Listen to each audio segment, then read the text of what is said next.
I think that's easy 50K. I think I was about to say, but that was weeks ago. That was weeks ago. I would reach out to Rudy. Yeah. He's gonna want to trade me dead card games though. He'll be like you. He'll be like, you want some? If you want 50 boxes of Monarch First Edition.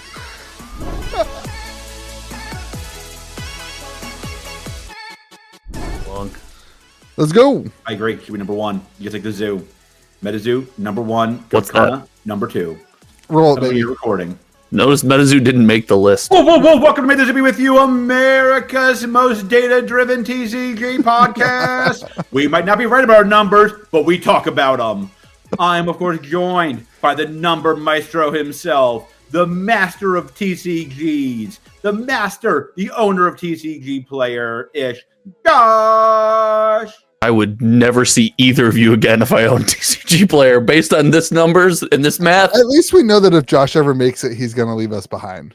Like, at least we're aware of that because he says it every week. You know? No, if I own TCG Player, I'm out. I'm out. I'm gone. We're in different tax brackets. Ask Donald about that. And I am, of course, joined by the man whose game basically sold a third of Magic. The game that's the GOAT. The game that's the GOAT. Louis DeGeorge. What is up, everybody? And we're joined by George, who's here 2 weeks in a row, actually showing his face around here. What's left of it, anyway. Oh, that's a good one. Yeah. Dude, you look great. Other than the missing hair. I do miss Fat George. Dude, so many of my friends are going to Turkey. They're doing the hair plugs. Oh, yeah. It's a big deal. I don't have that older friend. Age, that's how I'm aging. I like that. Yeah. Like, I am not doing the stuff. Whatever I look like, that's the way I'm looking. All right. Today we have a podcast for you. We're going to talk about the Magic the Gathering banned and restricted announcement. We're going to go through all of the number one selling. What happened to Omnath? We're going to go through all the number one selling products of the year and evaluate all the games and see how they stacked up to each other. That's going to be, I think, probably most of the podcast, to be honest. So I think we'll probably get carried away during that part. We're going to talk about the Sorcery Binder fiasco and also are the binders also boutique or is it just the card game? We're also going to talk about the potential new set. There's some speculation that it's going to be Angels and Demons. We'll talk about that a little bit. Oh God, no! The third set is Angels and Demons. It's not the fourth set. That's true. It's not the fourth set. Have two different colored packs, or is that like two? And after that, we got something for Lorcana. George thinks we're going to talk about MetaZoo, but we're not. And sure. Do you actually have a secret sauce this week, or are you coming unprepared again? I do, but I don't remember. I don't remember my Lorcana topic. I've got a backup secret sauce if we need it. George wanted to talk about the new Lorcana set, Shimmering Skies, if I remember correctly from the pre-podcast. Doing that shirt dirty, man. Doing that shirt dirty. All right. Let's hop into the banned and restricted announcement. Josh, our resident Magic expert player, were you surprised by the banned and restricted announcement? For those of them who don't know what was in it, maybe it makes sense to refresh for those of us, those of them that don't know. If you don't know what was in it, I don't believe you. I bet everyone knows what was in it. George, the One Ring got banned. Yeah. That wasn't all that happened, though, boo-boo. Yeah, and then they also brought back Splinter Twin, and they brought back Mox Opal. Oh, don't bury the lead. Why are you burying the lead? Don't bury the lead. I don't know what that means. They also brought back the most broken card, the one that is most likely to end up back on the ban list. Faithless Looting. Oh, I didn't even see that one. Faithless Looting is insane. It just Did they really bring that back? Yeah. Sneaky candidate for a reban. But we saw the One Ring ban coming. Everyone agree? I think everybody knew it was coming. I'm honestly a little bit shocked that the prices didn't go down a little bit more. I don't think I thought that they were going to drop too much more, but it's kind of impressive that it kind of seems like it was already priced in, the drop. I think it was already priced in, and as someone who says Modern doesn't matter, it's all about Commander, I'm surprised to see you take that line. Well, I think for a lot of it, like, this card was in almost every modern deck. It was in all and four of.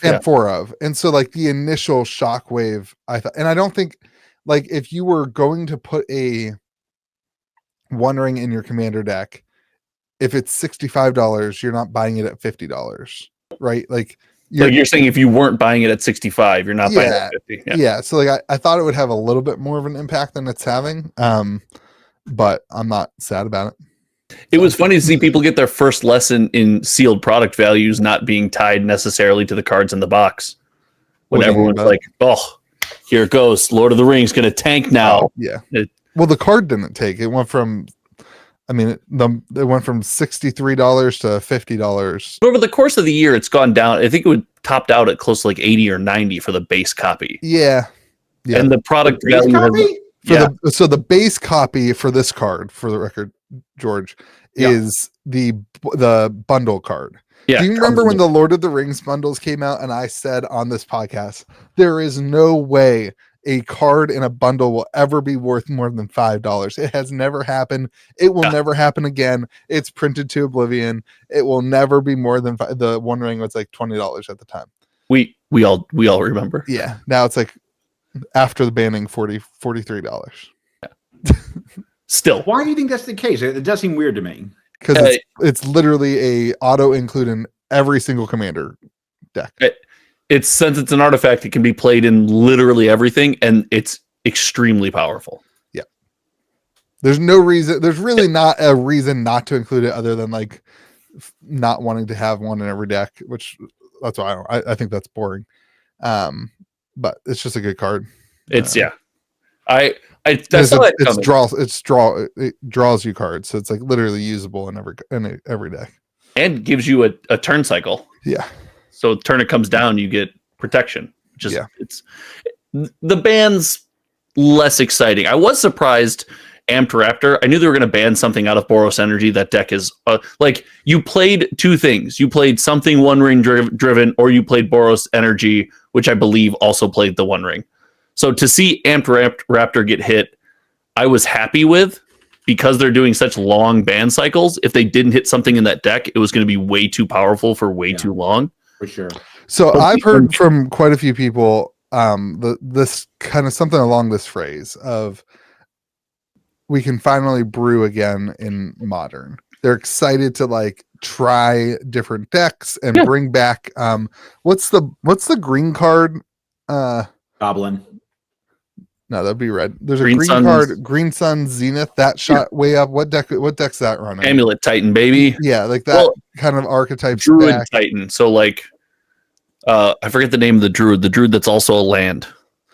So I think it's pretty healthy. I think this banning is going to be a pretty healthy thing for the format. People seem excited to like hop in and try it out. So that's good. I mean, that's a big win.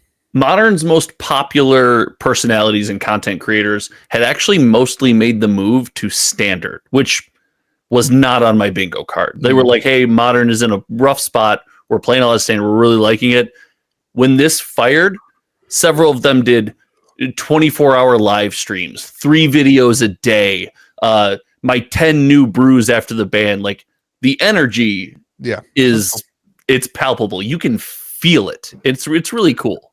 I think the biggest thing for this wasn't the One Ring. I think it was Mox Opal coming back from a market standpoint. We had on our store had 3 Mox Opals listed at $80 to $90. They all got instantly picked up. Now Mox Opal is sitting between 100 and 30. You cancel those orders. I didn't cancel the orders because I'm not a dickhead.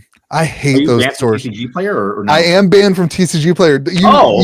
You unburied the lead. What'd you do? You buried the lead? Is that what it is? That was my secret sauce. You ruined it. Wait, you got banned? So no, I have a question. I got scam a bunch of sellers. No, I got shadow banned from buying on TCG Player because I bought like 600 orders worth. I love how every time you say this, the stories, mouth. The numbers change Let me drastically. Let me tell the story. So I bought a bunch of vintage Pokemon cards because I'm trying to finish my Wizards of the Coast set. You got banned for that? Let me finish. that's not why you got banned. I placed in one day 450 orders. The next day I placed 150 orders. And even before people shipped the cards, about 10 to 15% of those orders got canceled by the seller, George, not by me asking, because they didn't have the correct version of the card. They didn't have the first edition, or the condition was wrong.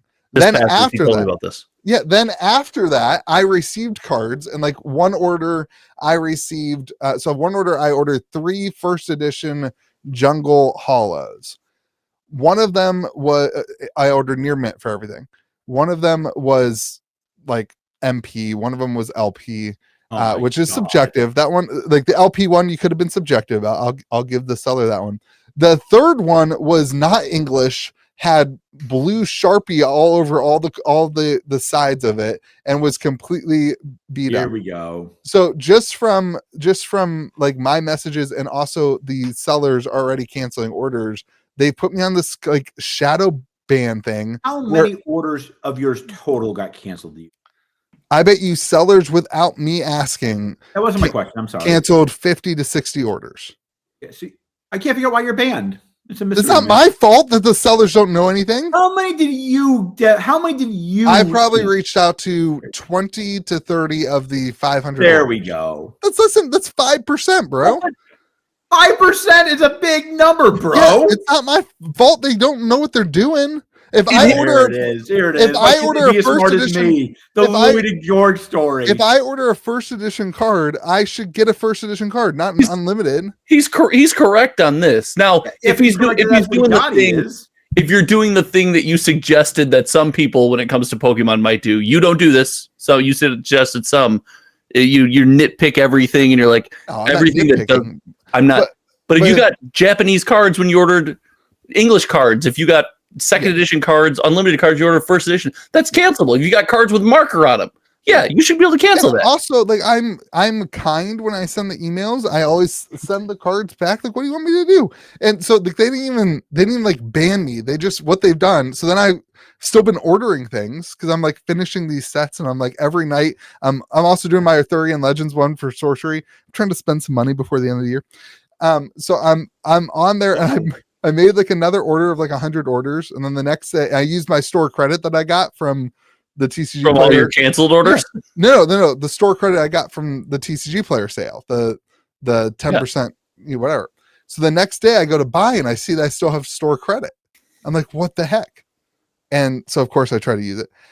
So I use the store credit again, and I check out, and then I get an email. It's like, we refunded your whole order. And then I check, and they had refunded my whole. So they're not even like, they didn't ban me. They like shadow ban me. They're like afraid to tell me I'm a ban. They just cancel my orders.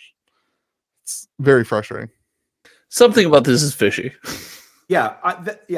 I agree. What do you think I'm doing? Trying to scam people? You got it. You nailed it. First of all, guilty conscience. I didn't say it was fishy on your end necessarily. I did. I believe it would be. I mean, I almost guarantee you it's one of two things. Either it's that they had. I bet you one of the things is that they refunded so much, and it was based on the store credit amount. So like they probably refunded me more than the store credit that they gave me for the Black Friday sale. So that might be part of it. Because like one of the orders was like $350. I mean, some of the cards I was buying were like $400 first edition hollows, and the seller was like, oh, I listed this wrong. I have unlimited, or I can't find this card, whatever. And so like my store credit of $600 was probably more than the refund. So that could be part of it too. Yeah, they could be trying to figure out. I mean, do you have a bunch of the returns that you've asked for? Are they all pending? I don't know. You can't see anything because it's not like TCG Player makes $5.94 million last year or something like that off of fees just from sealed products. I mean, just from that specific sealed product, by the way. They're a small company, so like they can't have much good customer service there, just a small mom and pop shop. Hey, if anybody wants to use my TCG Player affiliate link, I am an affiliate. You can use the link in the comment section. You need to find a new link. Your sneaky link is gone. Your sneaky link. No. I'm now shadow banned. I'm a shadow banned buyer, but I'm not banned to sell cards. I can still sell cards, and I still have an affiliate link. So you tell me what's ethical. Anyway, You not scamming sellers. That's what's ethical. I am also not comfortable having a conversation of what's ethical on this podcast because I think we'd all fail. I am not scamming anybody. TCG player seems to disagree with you. George, have all of your trades with Louis gone well? Definitely not for him. Definitely not. Definitely not for me. Might have been scammed. I'm starting to think. Those MetaZoo NFTs did not go well. All right, back to Mox Opal though. This one's wild to me. What do you think? Oh my god, I'm getting my coffee again. What do you think the odds are of Mox Opal being in? Let's start with the first set, Innistrad Remastered. No, 0. I don't think it's started remastered. It's in a set next year. So, I don't think. So here's my only thing with Innistrad Remastered is they put in another card from Mirrodin in Innistrad Remastered. Yeah, was it Mass Hysteria? Yeah, Is in there? and this would be a seller for sure. I'm gonna give it 25% chance. I still don't think it's gonna. Wow, 25 is. I mean, here's the thing: when we give things percent chances, It means nothing. it means absolutely nothing. Yeah, no, I know. It's 25 just seems content. so high. That seems so high. Yeah, I'm going 25%. Yeah, I think I would get like 4 or 5 maybe percent. Now Aether Drift as a special guest. What's your odds? Oh, you could tell me that story. That fits there. Number 50-50. 50%. No. I think it's 65 to 70. I think it's more likely than not. I'll take the 50%. I'll take 75% for the next set though. This card is definitely printed in 2025. So here's my hot take. I don't think it's. I guess I should rephrase this. It's not reprinted in the Aether Drift special guest set or slot. I think it's reprinted as a card in a set.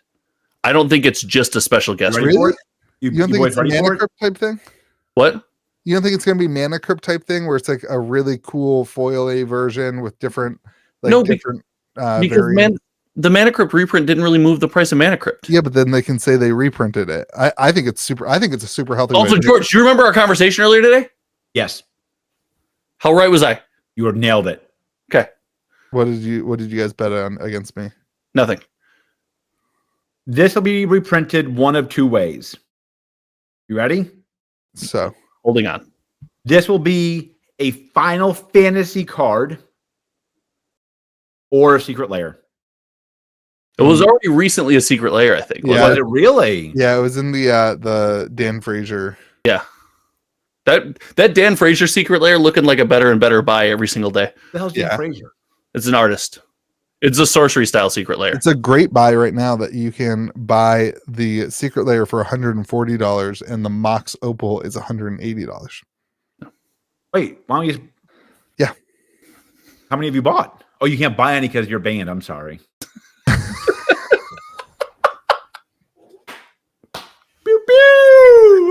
Pew, pew. But I don't think it's going to be in the special guest slot. There's also only one for sale by Quicker Cards, who has 4 sales, so it'll probably get canceled, and then you'll get banned. Too many- If the seller cancels your order, you'll get banned. I left my salt container upstairs. Welcome to the TCG player experience. By the way, we made $5.94 million this year off. I love how you had to look at the numbers again, despite saying it. It's called content, you donkey. How's that going It's- on the podcast that people listen to? People watch us. Yeah. People totally watch us. They do watch us. That's true. Yeah. Dude, I have gotten so many messages of people's screenshots of their Spotify Wrapped. That's my Yeah. stupid face going like this. And it's like, you listen to 4,600 hours of this podcast.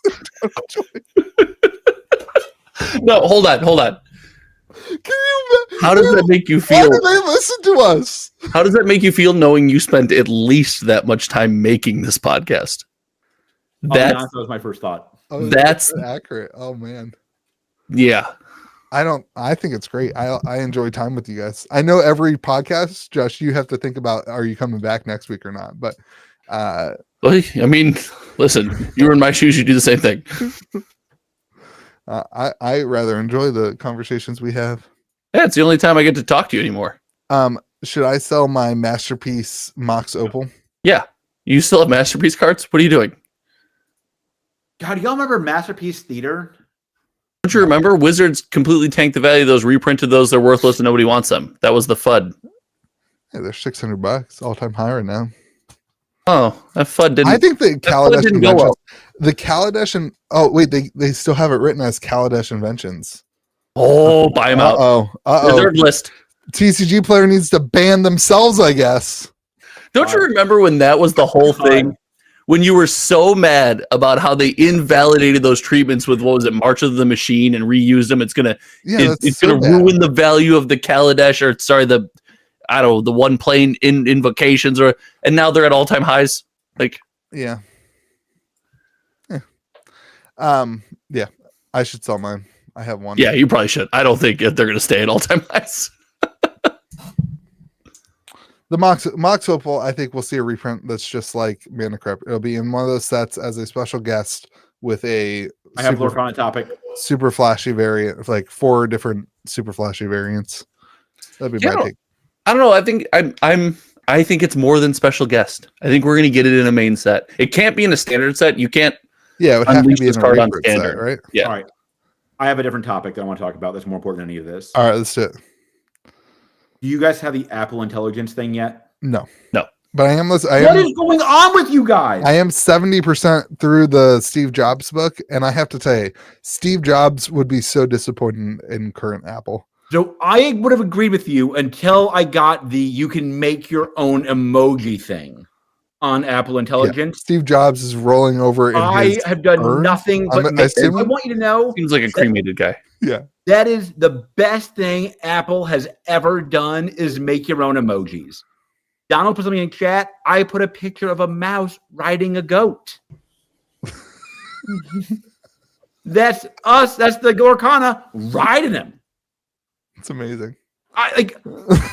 That is like the Apple Intelligence make your own emoji is unbelievable. So do I have this? Can I put this on the screen for those of us who watch? Yeah. It's in Discord. It's in Discord. That's pretty good. That's what I'm saying. That's what I'm saying. That's pretty good. That's you. Wait, what? That's you. I made that. That's you and Apple's version of Disney riding Donald. That's me and Tim Apple working together to show our appreciation of Donald. I will say that's better content than anything Louis or I have produced. I know. That's what I do. Tim Apple is the best. Tim Apple is my favorite part of that whole thing. By far. By far. I'm just at the Tim Cook part of the book for the record. George, do you have him listen? Do you have him listening to that to then do the Musk book? I told him to read the Musk book next. What? Yes, that's 100% correct. Why do you assume I'm listening and not reading? Because you can't. Dude, I can imagine. I have listened to this book for 28 hours. Oh, dude, you got to get at least 1.25 speed. Have you? No, I don't do that. No, why would I do that? I enjoy the thinking of it. Trust me, try it. You'll thank me. No, I don't like that. I don't need that kind of chaos in my life, man. I put this on to simmer me down. Like to relax, sit down, cancel some orders, screw over some nice innocent game stores, and go on with my evening. That's not what happened, you jerks. Making me look bad to my friends who watch the podcast. We're all right here, Louis. We're all talking to you. The getting banned from TCG Theater thing is very frustrating. I buy a lot of cards. I use TCG Player every day. Which is probably why they made Louis Q. They made. All right, Louis. I got a picture. They made in the Discord right now. $5.94 million on sets that I track.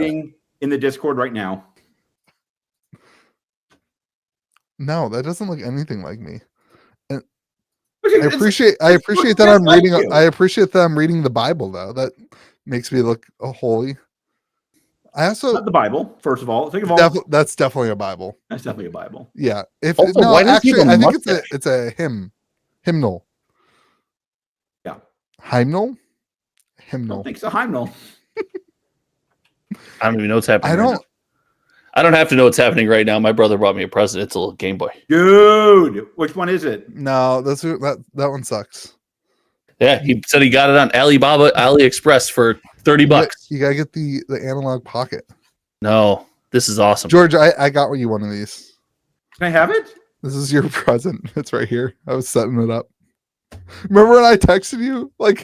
Remember I told you a couple weeks ago, hey, can I send you something when you were on your trip? And you never sent me the address. He does that a lot. Yeah. He does that a You were lot. on your trip, and I was going to send you that, but I'm now traveling again until the end of the year, basically. you never. Dude, home. this sucks. Okay, ban the restricted list is a win. All right, let's get into the what is going to be the best part of the podcast here. Incorrect. You already did the best part. It's me and Tim Apple working together to paint a picture of Donald. Josh has dug into the wonderful TCG player, our favorite today. This episode is sponsored by TCG player affiliate link that's in the description of my videos, everybody.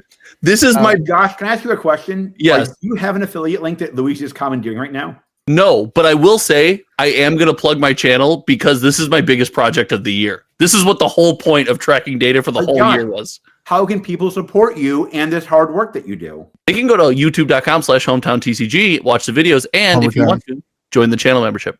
That was a test. There you Gamer Grove. Okay. Go ahead, Josh. Yeah, Josh, tell us what we're looking at and how. Tell us what TCG player made $5.94 million off of this year. I can't believe you did that math by hand. I'm so proud of you, dude. You crushed it.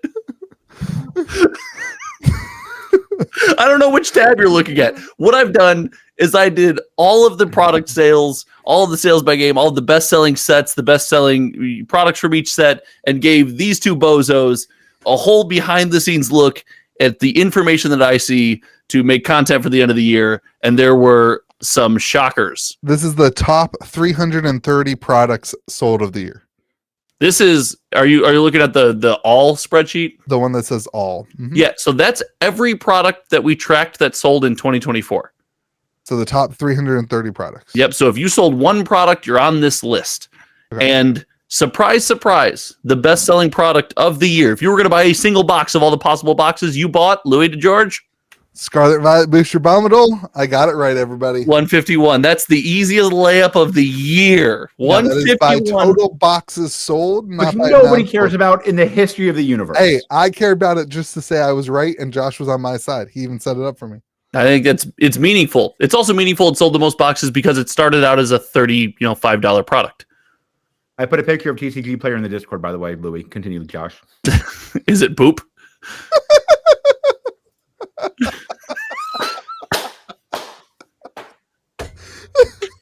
How is this this is the best thing Apple's ever done?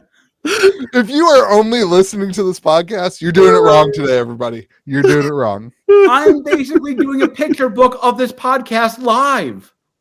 All right. But the Fun most fact, important I tried one. to send Louis a Pikachu. You can't do Pikachu in the AI.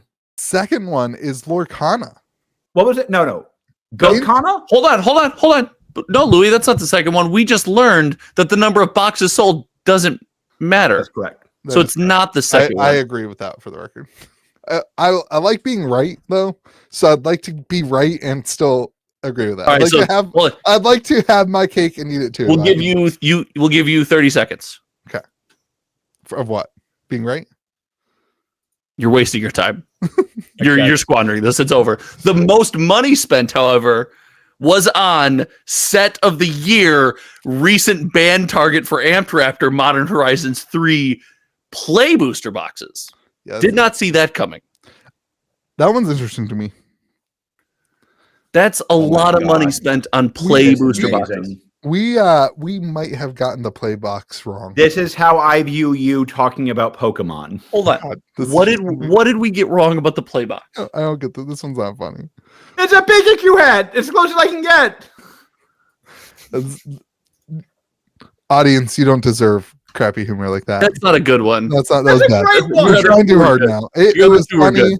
It was It's funny while it always good. lasted. This is the only thing I have done since they updated it was make new emojis. That's all I've done. Okay. Second most sold box is One Piece Awakening of the New Era Wait, the second most Go. sold box. of value. Oh, gotcha. One Piece is GOAT. So Pokemon's not even on this list until number 5.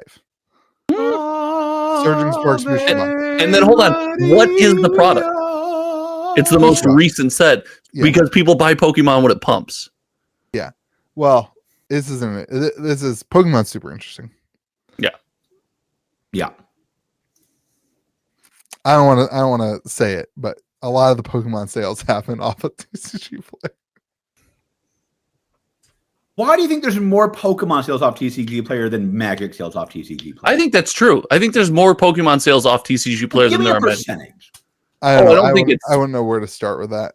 Yeah, I don't think the gap is massive. It's not a canyon-sized gap. No. There's a significant amount more Pokemon sold in Target and Walmart than like there's probably way more Magic Surging Sparks LGSs. Yeah, I agree. I don't know about that. I don't know. You think more Pokemon is sold in LGSs than Magic? Because most LGSs sell Pokemon at $150 a box, and you've said it yourself. Most people have their Connect for Pokemon. Not value wise. Not value wise. Yeah, but like there's the sheets right there has booster packs of Pokemon. Sure, like our gas stations have it, like all over the place. Sure, Pokemon's everywhere. I also don't think your sheets is selling tons of Pokemon. Hot dog smelling Pokemon. I don't think they're burning through booster boxes back there. Yeah, this thing smells like a cinnamon roll. And the width of a Pokemon thing is anyway. It doesn't matter. We're just sure, and the shallower, so you end up with the same. The thing is, we're trying to figure out how did TCG Player make $5.94 million off steel product this year. Well, you know what we learned is that even though your boxes, your collector boxes, $200, and your base box is always $120 and $130. If you got fans, they'll just buy it. Yeah, they'll just buy it. Like Magic, look at the most like the money made by game. So that would be. Yeah, that's probably the best thing. Well, can we keep going down the line because we only got to Awakening of the New Era. First chapter is the third most sold. Wait, was that really? Yeah, and then Fallout Commander. And then Surging Sparks. Did you think Fallout Commander would be in the top 5 when this started? Not for value. I would have guessed boxes sold. Maybe Fallout Commander. I don't have that on my list. You're not. You got to sort it, buddy. Josh, could you sort it for him? I know he probably can't figure it out. No. Are we all seeing the same thing or not? You're looking at the first one all. If you want to look at best-selling sets, because you can keep calling it Fallout Commander. What I tried to explain to you before we started. It's not Fallout Commander as a set. That's just Fallout Commander decks. Best-selling sets, if you go to that, these are the best-selling sets of the year, and I pre-sorted this one. Yeah, we pre-sorted it by boxes sold, not amounts sold. Oh, wow. So first chapter crushed it. What? The first chapter booster box crushed Fallout Commander got second if you sort it by amount sold. Yes. Right. Yeah. And Bloomberg got third. Yep. Which is wild to see. Fallout Commander was not on my radar here. I did not think Fallout Commander was going to be on this list. It's wild because so much of that is it's just the deck set. It's almost all the deck set. The deck set for Fallout Commander is easily, because the deck set, every time someone buys it, you technically buy 4 products. You're buying 4 decks every time you buy that deck set. It's crazy. Yeah. That I don't know if that surprises me though. I mean, like it was a huge release this year. Yeah, but I mean, what Doctor Who was before that? Oh, Doctor Who probably didn't even touch this, right? No, Doctor Who did better than we thought, but this like lapped Doctor Who. I think it did Doctor Who is the 37th on your list. I think it did double at least the number of boxes. It did 10% of the amount spent. Yeah, it's like. I would not have said, hey, how much bigger is Fallout than Doctor Who? I wouldn't have said 90% increase. I want to make a question. Number one thing by a mile, by a landslide, boxes sold and amount sold is Modern Horizons 3 for a set. By 100% compared to the second thing. What does that mean for Modern Horizons 3? Do you guys think that means long-term Modern Horizons 3 is a great product to hold? Or do you think long-term Modern Horizons 3 people bought it. They I think Modern experienced it. Horizons 2 is a great set to hold in perpetuity. 3. I think the monkey is going to carry that set to the day I die. The monkey is printed in Modern Horizons 3 as a reprint. Son of a bitch. In the same, I pulled one yesterday with me and shout out to Steve. We're talking about this. They literally just put the exact same card. It even has the Modern Horizons 2 logo on it. Mm-hmm. Are you? No, I'm not kidding you. It is. Doesn't it have the Planeswalker symbol in the corner? Nope. It is 100% the exact same card. That's awesome. No difference. It is retro frame foil. I need somebody to confirm this for me. Oh, but it's retro frame foil. No. The Modern Horizons 2 one is I will. The Modern Horizons 2 one was also Ragavan retro frame. Ready? If you search Ragavan retro frame, there are only one version of it on TCG Player, and you pull this card from Modern Horizons 3. So we were talking about, is Modern Horizons 3 were they just like last minute, hey, desperate, we need to add some stuff to it, or what? I don't think that's the case. I don't think Modern Horizons 3 didn't need a power bump or to help selling the product. Yeah. I see a list like this. I'm like, man, Modern Horizons 3 long term is going to be great because it had such a good, it was such a successful set. I agree, but I think it's got to be long term. I'm also extremely biased. I have a lot of collector boxes of Modern Horizon 3 stashed away. So I got my own little stash. Probably significantly. Can I plug something? What? Not your hair. Boom! That one was really good. But I could plug my hair so it doesn't work. Yeah. Not without us making fun of it. Let's see that passport. I have a case of sealed holiday. What the heck? I thought you were selling that to me. No. I have a case of sealed holiday edition Lord of the Rings. He's only taking ETH. All he wants is ETH. What should I get for that? Master case. Rudy said he got 50K ETH. So I think that's easy 50K. I think I would say, but that was weeks ago. That was weeks ago. I would reach out to Rudy. Yeah. He's gonna want to trade me dead card games though. He'll be like you. He'll be like, you want some? If you want dead card 50 boxes of Monarch First Edition. Man. Oh God! I think I have that. I think I can fill that order. So a lot of Magic, a lot of One Piece, a lot of Lorcana, Pokemon, not so much on this list. I got it. It surprises me. It surprises me too that your dead card game died. Okay. Only one of the top 10 best-selling sets. It's interesting. What set on that list jumps out at you of the top 10? If you're looking at total boxes sold, what jumps out at you? What surprises you? What scares you a little bit? The outlier is the One Piece to me. So, I agree. One Piece beating Lorcana and Pokemon super surprises me. It doesn't. I mean, that's a lot of. One Piece has it still, man. I know that. I totally agree with that. One Piece. You know what? I'm all right. You ready for the hot take? God, I can't wait for the comment section. It's like, you guys don't even have Yu-Gi-Oh on this list. Yeah. Other than Magic. Other than Magic. Oh no! Don't say it. This is a bad take. One Piece has the healthiest mix of players and collectors. So what does Lorcana have? It has a healthy mix. Nah. What do you mean, nah? I agree with George.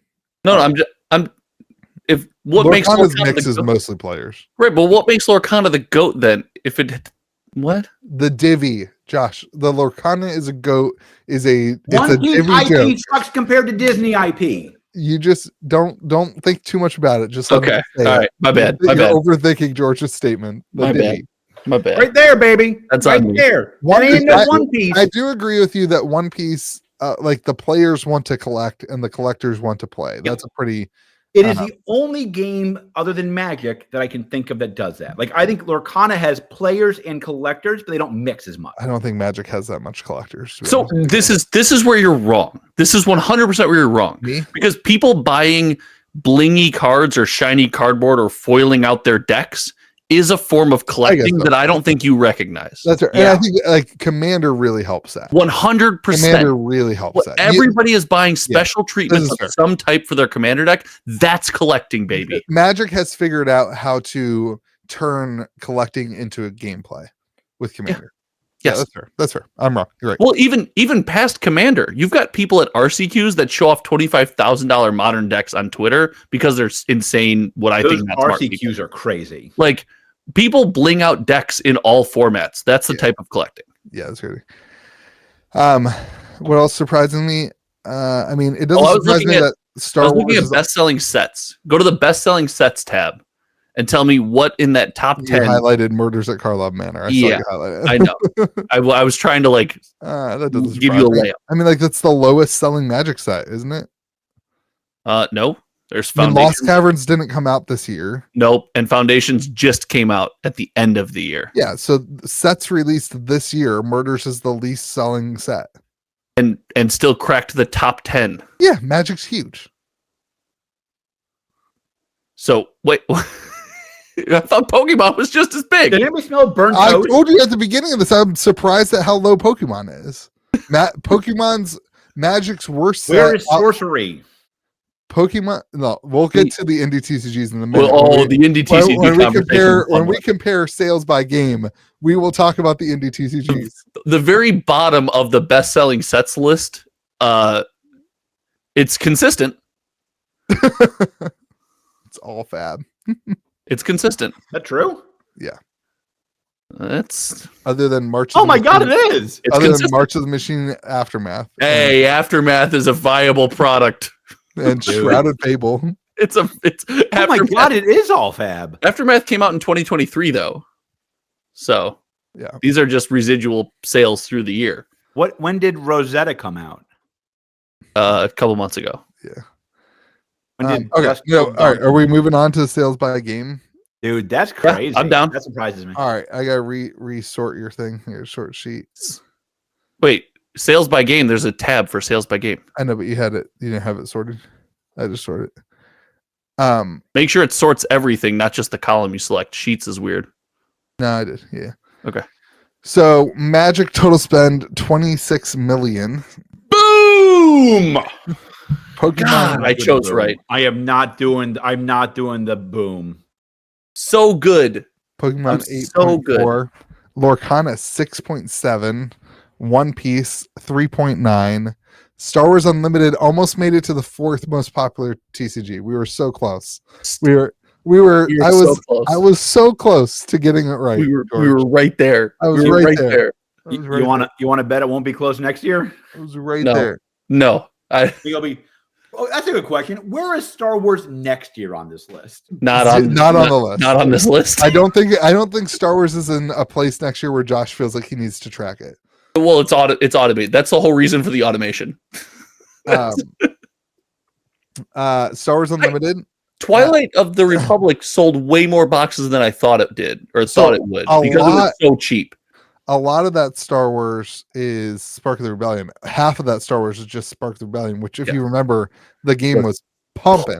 Yeah. So I remember very vividly on this podcast 2 insufferable jackasses talking about how it was unbelievable and great, and this was going to be the next big thing, and how the game is a really good amazing. game. The collectibility was great. The art was going to come around. And we were just ready for the next big boom. The art. Well, hold on. None of us ever said anything good about the art. He said the art will come around. Nah. I don't care about art in TCGs, so I know I didn't say that. So the art could get better. It did not, but it could. Yeah. Like if you took a Sharpie to most of the art, it would make it better. Is wild. Yeah, no, I'm on that train now. I wish I would have gotten on that train earlier, but yeah, it's not a great train to be on anymore. It's not a dude. Altered is releasing their second. Oh my god, it's new Star Wars. Can we call Altered new Star Wars? They're releasing their second set, and they haven't. Their whole thing is that you can trade the cards digitally, and they haven't finished that. They haven't released that. They haven't Who would have thought MTs would be a scam? yeah, they haven't released that yet. It's an NFTCG. Yeah. Anyway, so Star Wars Unlimited 2.9 million, Sorcery Contested Realm 775,000, Flesh and Blood 774. yeah, I was rounding up to the thousand. Sorry. Flesh and Blood $648,911.39. So that Josh doesn't yell at me for rounding up to numbers that people can understand on the podcast. Well, I just figured they're watching. I rounded up all the other numbers. I know. I was at Sorcery. I know. God, I'm just messing with you. I'm so sorry. I forgot how sensitive you are today. I'll back off. So the Sorcerer thing, pretty impressive with only one set a year. That the take? Yeah, I think that's a take. That's a take. Compared to the other indie games, like. But didn't beta get on TCG Player That's like right. December 1 That might be true. Yeah, of 2023? So almost all of beta sales that have occurred on TCG Player occurred in 2024 and the set release of Arthurian Legends. Yeah, that's probably fair. So it's just some perspective, but still to see it above, almost at $1 million, it's not what I expected. Yeah. That means Sorcery fans spent $1 million almost, $750,000 on TCG Player. Here's the real question. Not including singles either. Like that's. No. I wish you could pull singles somehow easily from like just to see games. It would be impossible. Josh, you should do that next year. Do everything for every card for every game. The database gets too big. I need a team and an actual infrastructure. Not if we're gonna find out how much TCG Player actually made, because right now we just have 5.9. Did you rip off just what they made from that sheet of paper? So you didn't have to actually. I'm gonna put this on my screen so I see it every day until TCG Player unbans me. I thought it was gonna be a fortune from a fortune cookie. I'll be honest. He's gonna put that in a fortune cookie and open it every fortune day. Cookies don't taste good anymore. Don't they taste the same? They never really tasted good. I would love a good fortune cookie. No. Oh yeah. No. Oh yeah. They used to be like a little bit softer, a little bit more orange flavor. All right. So my like favorite thing to do when I go to Chinese restaurant is to get a Mai Tai. I don't know. There's just for whatever reason. Wow. Did not see that coming. Wow. All right. Yeah, I don't know. For whatever reason, like when I associate, and my dad used to drink Mai Tais when we went to Chinese food, so now it's like the thing that I do. It's learned behavior. The restaurant here though, like every time I order, it's completely different. Like a completely different drink. Like an orange fortune cookie would be. It's crazy. Sorry. Now I want a Mai Tai. Damn. We'll get one.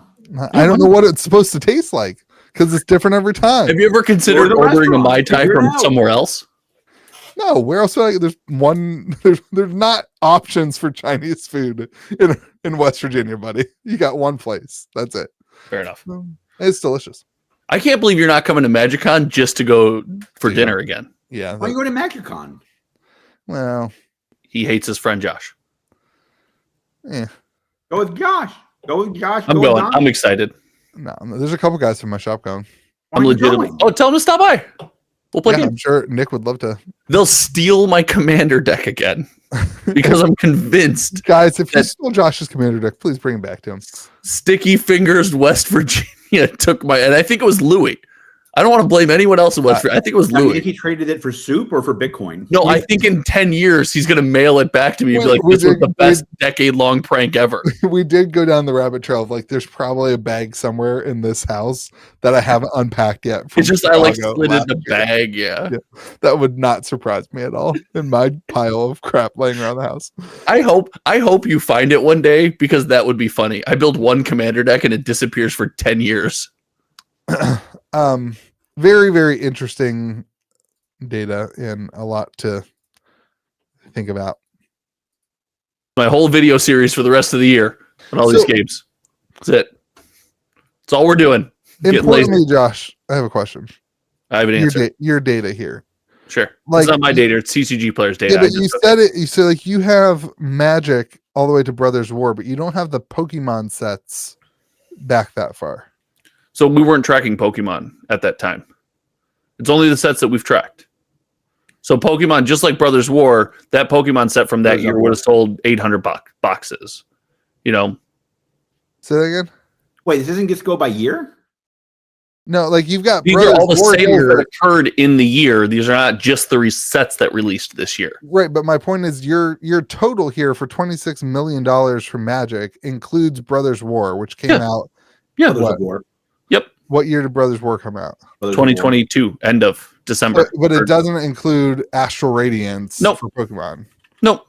So that's an important difference because like the expensive Pokemon. Do you think the difference makes up? Do you think those Magic sets make up, 18 grand or $18 million?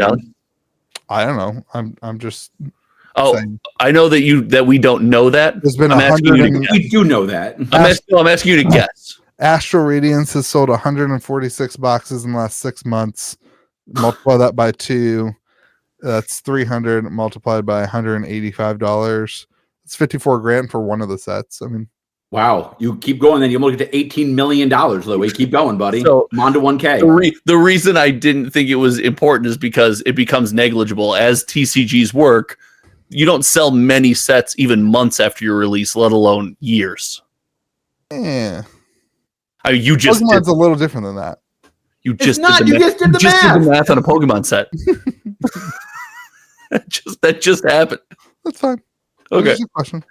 All right. All right. What are we talking about now? I also noticed that you don't have any Lorcana sets before the game was released. I did, but then Bob Iger told me I had proprietary. That wouldn't make sense, though. Like the point is, and he sent me a signed letter by the Pinkertons themselves. You should at least have a little asterisk there next to Pokemon. That's like not all the stuff is. Not all of it's there. What up your Pikachu hat again? You know what's Pikachu pretty hat cool emoji. Magic sets before Brothers War aren't in there either. Right. I know. Yeah, so there should be. I should put an asterisk there next year. Huh? Like the project started. I think the sorcery includes alpha boxes. No, it doesn't.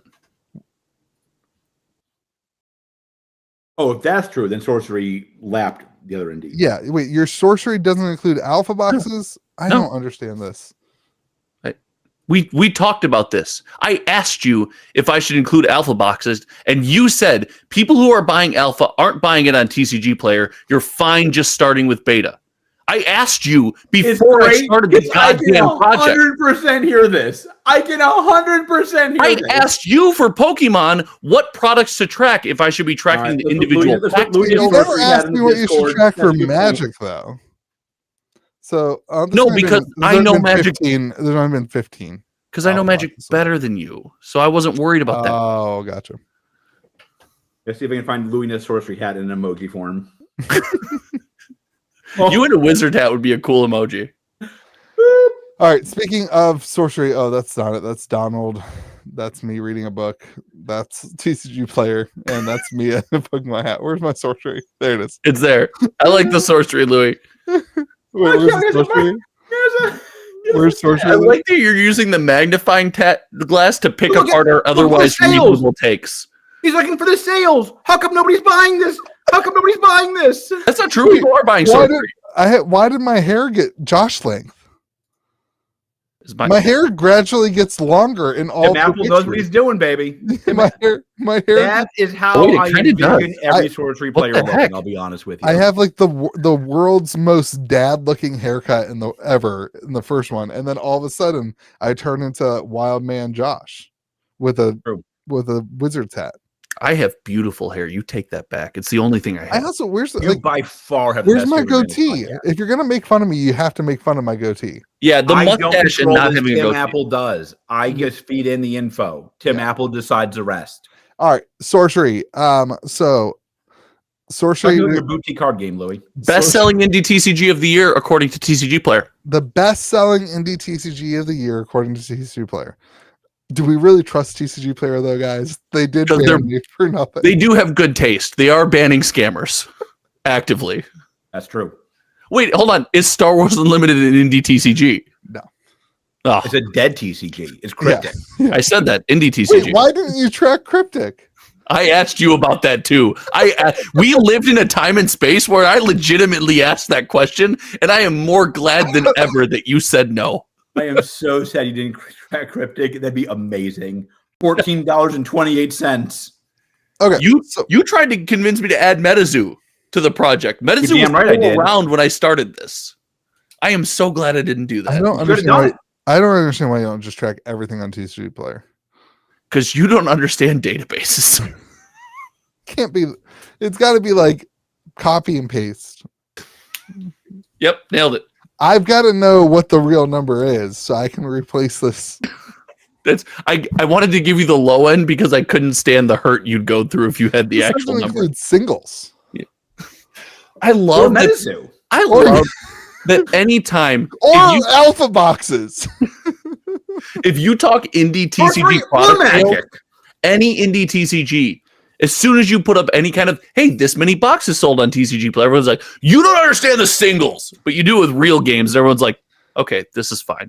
It's fine. Could you imagine running a business that makes $5.94 million off of just 330 of the top selling products of sealed products for the year? Oh, and really only the 330 that Josh randomly chooses to track.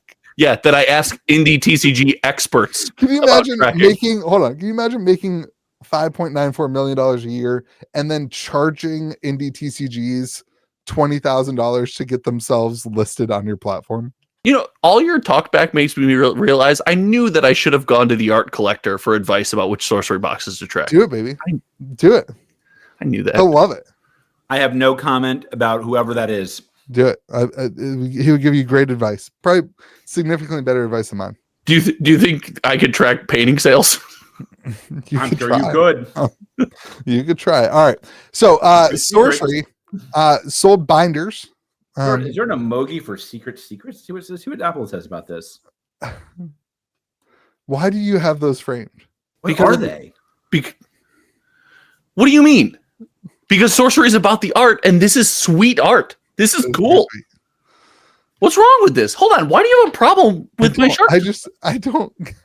It's just so random to me. It's cool. It makes me smile, and it's cool. I love it. I don't have a problem with it. I love it. You're rude today. I'm putting this up here right where you can see it every day. Sorcery sold binders on their website. I was really excited. A very boutique product. And then as they were getting delivered, they did an update on the sorcery binders. At Eric Striosa, we believe in delivering uncompromised excellence. In short, the binders didn't cut it, and they refunded all the binders. And they also refunded all the shipping charges for any order that included a binder. And then they still shipped everybody their binder. So what happened, and I got my binders, is mine at least. So you got a product you did not pay for. Yes. Just like TCG Player. Continue. No, will you get banned from sorcery, do you think, next? No. You sold fake cards. If they haven't banned me yet for having you on the podcast, they're not going to ban me. You sold fake cards. You took binders that you did not pay for. They gave them to us still. All right. They shipped out all the orders. Big things you can get banned for. So my binders were the top of them, all of them across. They were too tight, a little too tight to get a sleeved card in the binder. I was still able to use all my binders. I just cut an unsleeved card would fit perfectly. So I just cut the sleeve across the top of the card. I thought you were like, I cut the card. No, I just cut the card in half and it fits perfectly. I don't know what the problem was. No, I trimmed the edges. Like if this was the sleeve, I just cut to the top of the card and they fit perfectly. Well, they're still a little tight. But they work. But I think listen, it sucks. It sucks across the board. It sucks for them though. Like this was supposed to be like a revenue stream for them, and instead they refunded everything, refunded all the shipping charges, and I'm sure they took a huge hit. But like the way they handled this, I thought was super awesome, because they could have just been like, "Hey, the binders kind of work. We'll give you a 50% refund, and call it a day." They could have done it that way, and instead they refunded everything. I thought that was cool. Go ahead, Boo Boo. George? they handled it the right way. Yeah. This is the danger of using MetaZoo printers in China. Like, but it's bad. I have no idea if they use Definitely not printers. MetaZoo printer. Definitely, We have not. no idea. Could be.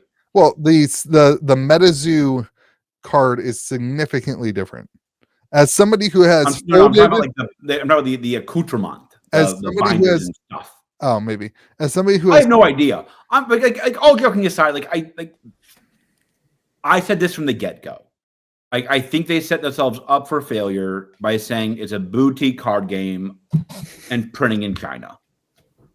Like, I don't think it works. Like, I don't think you can say I have the highest end, best product printed at the lowest cost. It doesn't work. Like, if you're gonna be the highest end, best anything, you gotta pay for it, and that means you gotta print in the land of freedom. Where's your iPhone made? I have no idea. China. I would not say you do know the answer to that. You do know the answer. Apple has never said I'm a boutique. They have said they have the best product. Like they don't. I mean, they've not a boutique company. Like, there's better things than Apple. I think that's a bad example because Apple owns the production process end to end, right? Where Sorcery doesn't own the production process. Apple does not own the production process end to end. The company that manufactures the iPhone frame and the iPhone board and the iPhone that's not owned by Apple?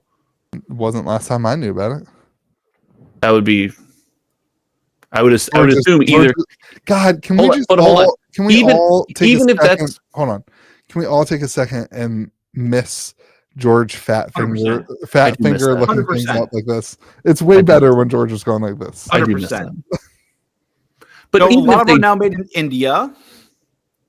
Even if that was the case, Louis, the only reason I think I see where you're going, but I do think it's a bad example because even if they don't own it, you can't convince me that whatever that manufacturer isn't like Apple's not their number one customer. They're also, if Apple asks for anything, they'll change their whole factory to make it happen. Because if they lose the Apple contract, it's over.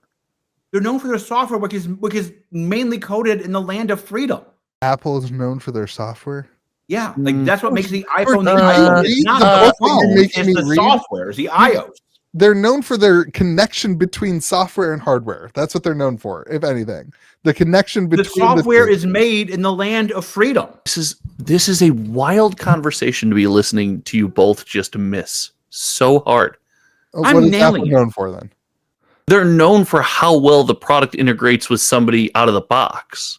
It's a highly technical product for the every human. That's what they're known for. And they're known for custom emojis. As of this podcast. Okay. My point is that I thought that feature would be a much bigger hit. The fact that more people aren't doing custom emojis is enormously disappointing. I can't tell you the last time I sent an emoji and not a GIF. People who say GIF and not GIF should be executed. It's definitely GIF. That's a take. My point. JFY. My point is that you can have quality products made anywhere as long as you do the attention to detail. Then why don't we see that? Then why don't we see that? I mean, their cards are high quality and good. I think it's impossible. They are. You had two printings of beta with wildly different print quality. That's not good quality. You had two printings of beta with different print quality. Alpha, same cards, again a different print quality. No, the alpha cards are the same cards, all with different. The alpha cards are basically the same print quality as second beta run. So there you go. And Arthurian Legends, they figured it out. Runs were similar. They figured it out, and Arthurian Legends is good. The first print run of Arthurian Legends, who knows what it'll look like in a year? We already got the second Louis, like come on, man. I know you got to carry. Louis, this is your innovation moment, just so you know. My innovation moment. This is your innovation moment. When George says Magic cutting the number of packs in a box is innovation, this is yours. It's acknowledging that there are differences when we have a limited number of cards printed and there's wild varying differences between the limited number of cards and saying, yeah, but they have print quality. Like that's a quality control issue. A print issue for a card game looks like cryptics printing the wrong size cards because they moved to an American. That is also a print issue. If you get the card size wrong, but that's a big print issue. The beta 1 versus spring beta is an issue for really just collectors. The average sorcery person doesn't really care, doesn't even really notice. So there's no print issue if the cards are the same size. No, I'm if saying they like, print it's the not cards a are the print same issue. size. If there's like Magic does the same thing. You open a pre-release kit for Magic, the cards look vastly different than if you open a play booster box. They're printed in 2 different places. I get orders all the time. People who say this is a fake card because it's a different shade of color than this card, and I own the same thing. And that's why you're banned on TCG Player for trying to sell fake cards. Because Magic has different printers and different quality. Like that's what happens. Yes. We're very true. Printed goods are always going to have different like variations. And it's been fair to criticize that. It's been fair to criticize Magic variants and print. You've done it yourself. We talked about it when Kaldheim was around. Right now.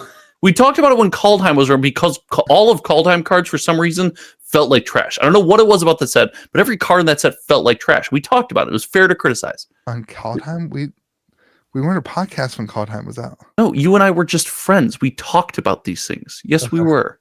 We talked. Okay. I can't. We talked about Kaldheim cards and how all the print quality felt like trash. Unless that was a different Louis to George. So long ago. Yeah, I know. It was what, 2020? 2021. I guess we were friends. Sure. God, we've been friends for 3 years. 4 years. It's felt like a while. Almost. But it's just fair to say that's a variance that if you were to go to the sorcery team, you're to say, hey, did you want beta to feel different between summer beta and regular beta? If they said yes, that was their intent, then it's not a quality issue. But if sorcery says no, we wanted it to be the same. Also say like Louis, like Magic does not hold themselves out as a boutique card game. Sure, they do not say that I am the highest quality money can buy. They say you can play me on the most played game. Right. That's their argument. You can go to any OGS and play me because everybody plays me. When you hold yourself out as a boutique card game, you got to deliver on that.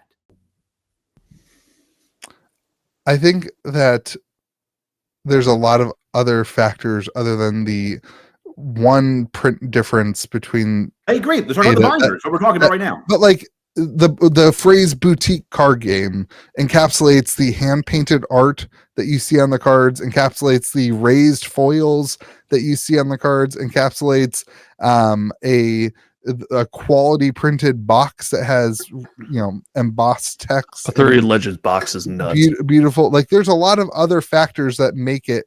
You're focusing on one thing that's like. I'm focusing on two. I'm focusing on the print quality issues and the binder. But I'm saying that there's not like a huge amount of print quality issues. When you compare, you've had 4 sets and 2 aren't right. That's an issue. They're not wrong. They're just not consistent. That's a quality issue. That's the language barrier we're having here. You two are making it seem like it's a huge issue, and neither of you have held the cards or seen the difference. I have held the cards. I have seen the cards. You have showed me the cards, and also based on the definition, it's at least a change in quality, if not a diversion or a dropping in quality. You just said we have 4 sets. You acknowledge 2 are different, but it's not a quality issue. Really, just one is different. But that English doesn't compute to me. It's clearly a quality issue, unless it was intentional that the sets that are different be printed different. If not, I agree. The definition of a quality issue, but it doesn't remove them from being different, is my point. Like that one thing doesn't change that they are different and that the game is still the boutique and cool and small and important and attention to detail and attention to like that thing. It doesn't remove that phrase from their standing. I hate being put in this box when we talk about sorcery. Nobody said that they're not important or they're not cool or they're not small. Hold on, you guys. The Pinkertons are at my door talking about sorcery too loud. I gotta go.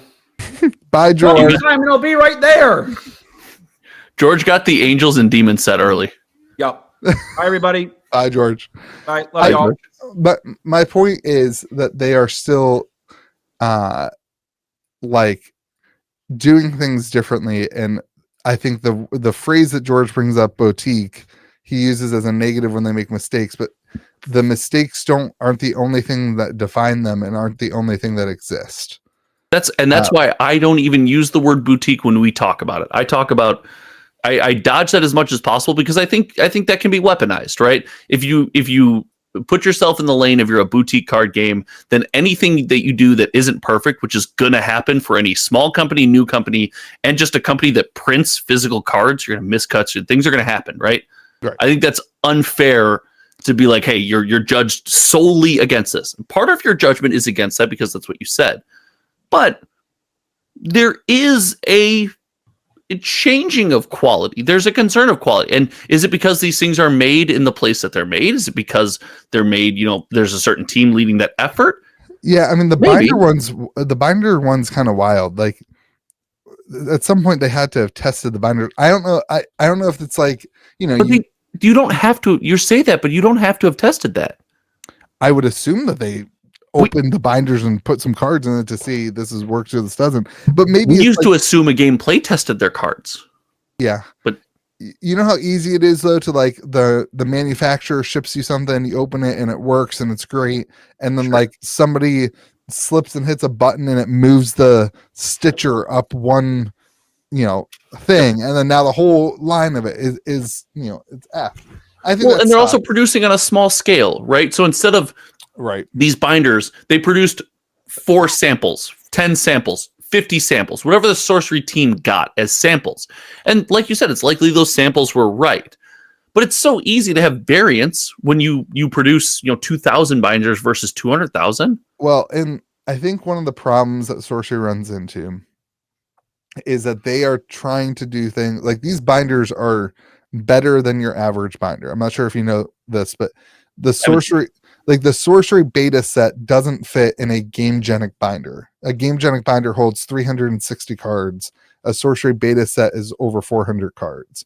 So you can't just buy a generic gamegenic binder to fit your sorcery beta set. You could for Arthurian Legends.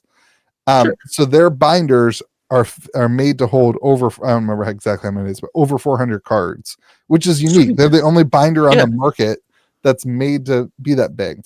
And then they also add this big, fluffy padding, and they have on the Arthurian Legends zipper, it's the Arthurian Legends symbol, and on the binding it has the Arthurian Legends logo, so when it's on your shelf you can see it. Like they're trying to do all this stuff, which is awesome, and I love them for it. That's like, in my mind, those are the things that the boutique thing, that is what you get with sorcery, something better. I would be willing to pay twice as much for this binder as opposed to a gamegenic binder because it has all those things and makes it special and whatever. But when you're trying to do all those things, things are going to fall through the cracks unless you have somebody who's there at the production company. And that's where things get like, that's where the argument of printing in China, I think, comes in, is like, if you're the important things, especially printing your one set a year, like I think they have to have somebody there making sure that it's done well. And then things like binders and stuff, I don't know, maybe you just reach out to a gamegenic and you say, hey, can you guys get us a custom binder with more slots and a graphic on it? And you rely on some of these partners that you can make. I mean, frankly, that's one thing that MetaZoo did really well, was they had all these partnerships. They handled the partnerships really poorly in the long run, and they screwed over a lot of their partners, and they didn't hold up their end of the deals to most of their partners. I was about to say, don't be on record saying MetaZoo did partnerships really well. But when MetaZoo was in their prime, what they were doing was connecting with people who already made stuff, and they were licensing and they were branding and they were doing really cool, different, connections with these different companies that I think were really important. So anyway, listen, you're not wrong. The sorcery making a binder, being a one set a year, having bigger sets, that's cool. Love that. I love the fact that, especially because collecting is such a big part of the hobby. We go back and forth on this. I firmly believe, this is not saying sorcery is not a great game. You can have both, but I firmly believe the large majority of people that I've interacted with, at least, that engage with sorcery are mostly a collector. They also play, but it's they collect the cards. And the fact that you made something custom for them to collect the cards is a win. But this is kind of what happens when you operate at this scale. When everything is kind of a one-shot, and the binders are kind of a microcosm for that. Because listen, one mistake, and you're operating at a small scale and very infrequently, like anything can happen. It's weird because the alpha binders are perfect and fine.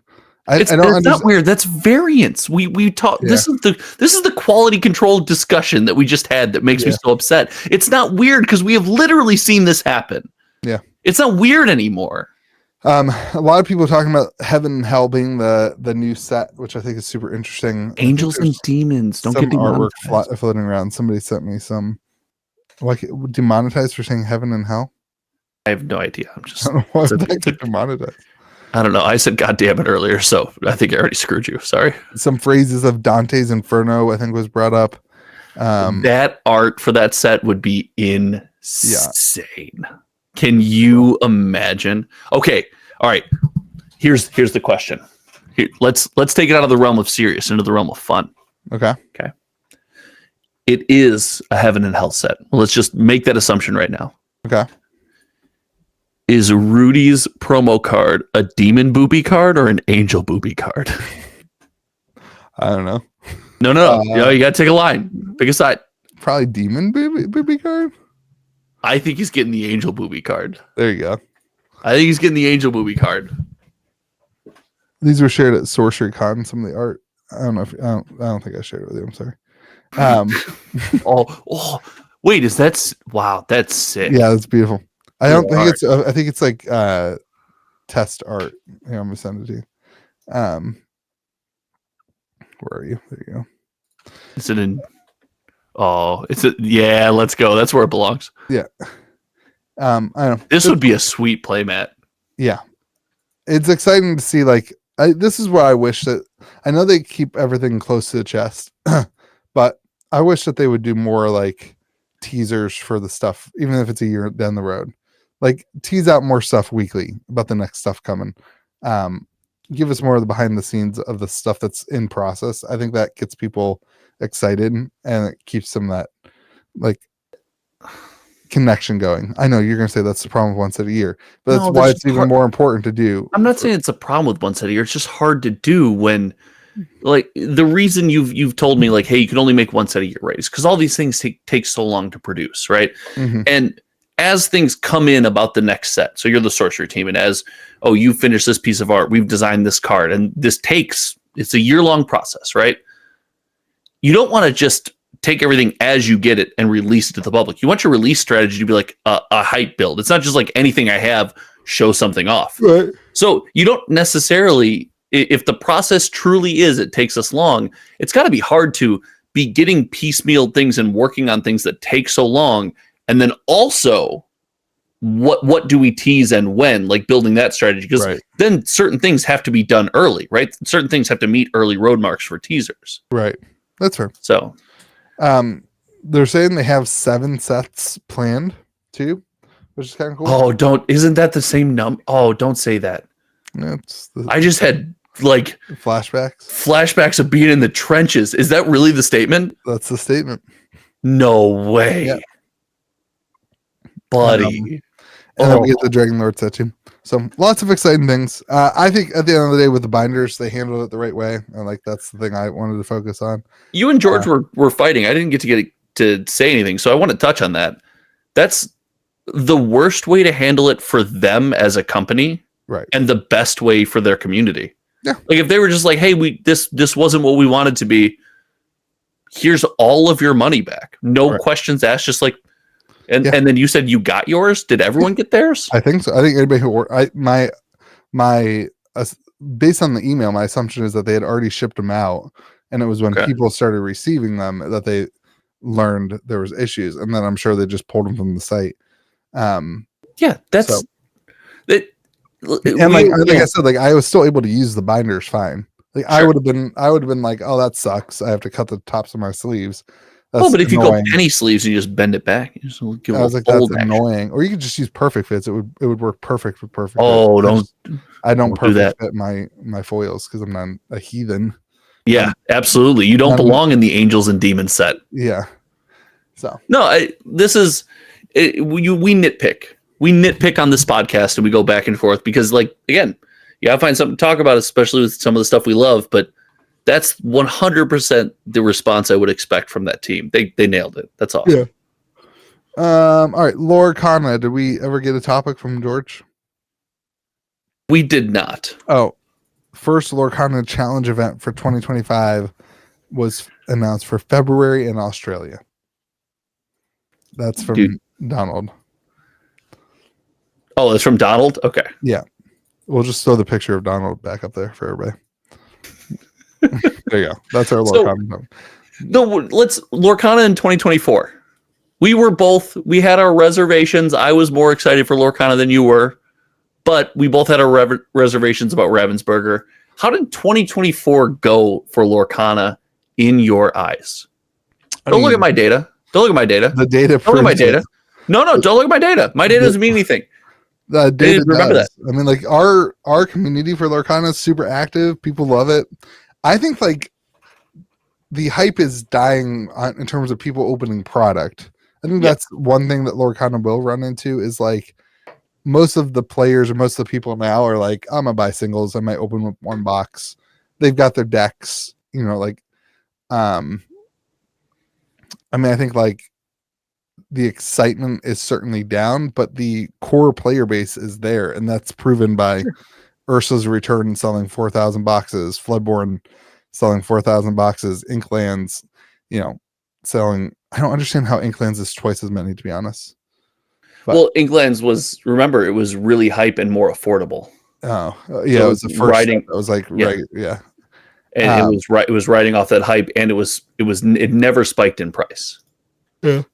It is interesting, like Shimmering Skies and Azurite Sea, half the amount of sold as Ursa's Return and Floodborne, so it's definitely dying off. So remember, that was when TCG Player and Ravensburger initiated the you can't ship this online until, and then so all Lorcana products on the site had a big red you won't get this until.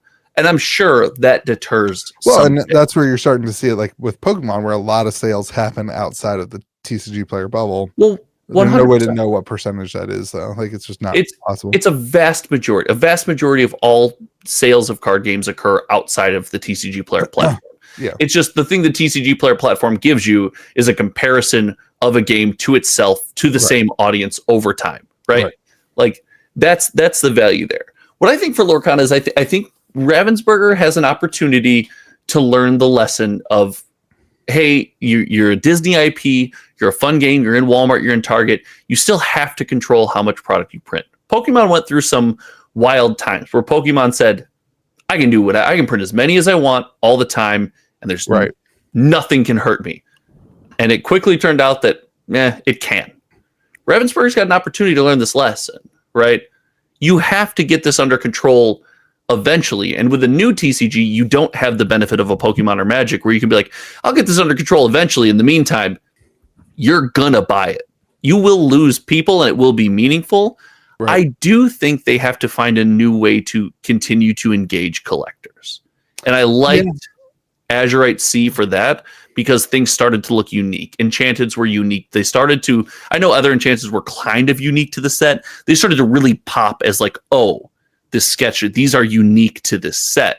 They have to find a way to continue, to your box opening take, to continue to engage collectors in some way. And I do think like the Moana 2 movie card is it's a great step in that direction for outreach and collecting.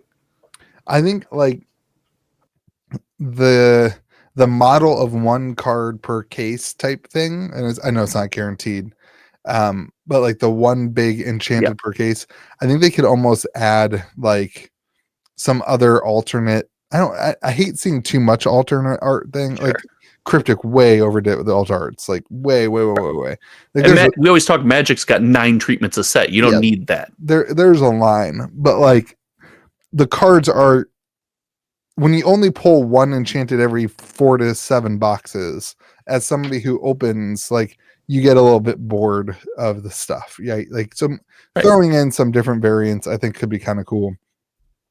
So if you had one enchanted per box, you would think no, just hear me out. If you had one enchanted per box, the initial reaction was, oh, enchants would be worth, a third of what they're worth now, because they occur three more boxes that didn't have enchanteds now have enchanteds, right? They'd be like legendaries. Like but I do disagree with that. I think more people, if enchanteds dropped a little bit, came into most of them were in the $75 range, $80 range. I think they would sell fast enough because your audience is wide enough. And just like we talk about with Pokemon ETBs, $40 is a far more achievable number to get a sealed product. I think $75, $80 is a far more achievable number than $100, $120. And some enchanteds are there, but I think you see them more frequently. You get a wider audience and you prop that price up above, $30. Yeah, but then as soon as you have a $30 to $50 card in every single box, you're going to have a lot more mass box openers, which is going to devalue the whole swoot of cards. Like, but if you have a guaranteed... That's the goal, because you devalue the whole other set of cards, so now players can afford cards. Players can already afford cards. No, but then how much more devaluing can you do if that's the case? I mean, you can do a lot of devaluing. I mean, you can nuke the price of the set pretty quick. I think we're already there. I feel like we're already there. When you have guaranteed pull rates, this is why I like that it's not one per case. It's not like, one per case. Yeah. Talk to somebody who opened a bunch of boxes for me. One set, he ordered 6 cases. He got 1 enchanted. Like, you can get wrecked. Like, that variance happens, and like, that's good. That's a good thing to prevent like the guaranteed singles breakers, like myself. Like, if there was a guaranteed like jumpstart, Foundations jumpstart, 100% guaranteed thing, you saw how fast that falls in value when people who sell singles like that are able to do it. Like, sure, when there's arbitrage to be had, it'll be found. And so that's what I think, when you guarantee something like a $40 to $50 card per box, like, that's going to hurt the overall market of the set, I think.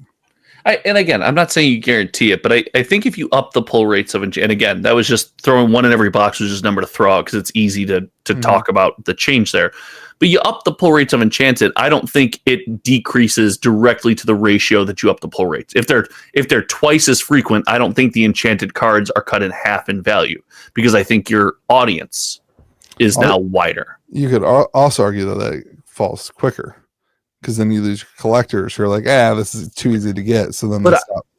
I don't think you do. I think for every whale you lose, you gain the more valuable collector, which is the person looking to bling out their deck, or I'm new to collecting. We talked, Lorcana is the perfect gateway TCG, and you lose George. You lose the guy who's a Disney collector who has D23 and owns a big. I just think differently. I think that whale is a more valuable collector. They're going to spend more money across the board than the player who wants to bling out their deck.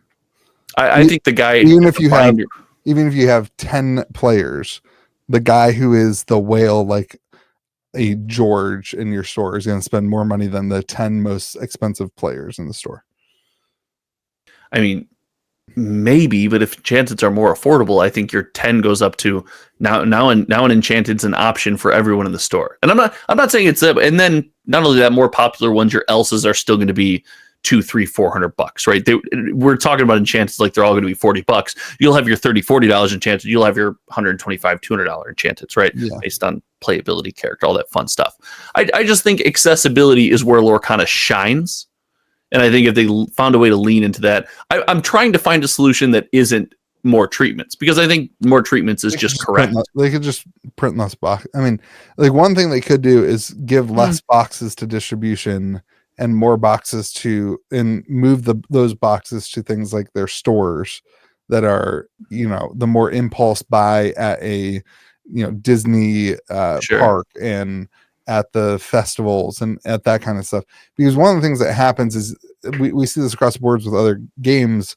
If you have boxes sitting at distribution, distro starts get playing dumped. games with them and they dump them and then you devalue the price on the marketplaces, and that's where people are valuing things online. So like I think they should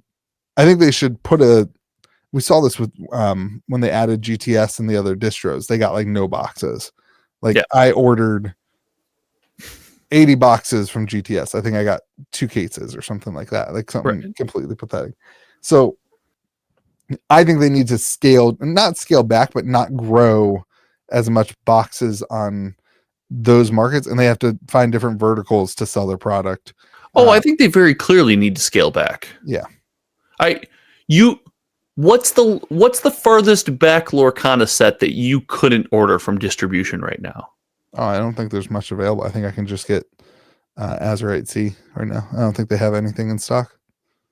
Really? Mm-hmm. I think that's wild to me, because then I think there's a deeper rooted issue, because the other boxes have not, the price of the other boxes on the open market has not reflected that distribution is out.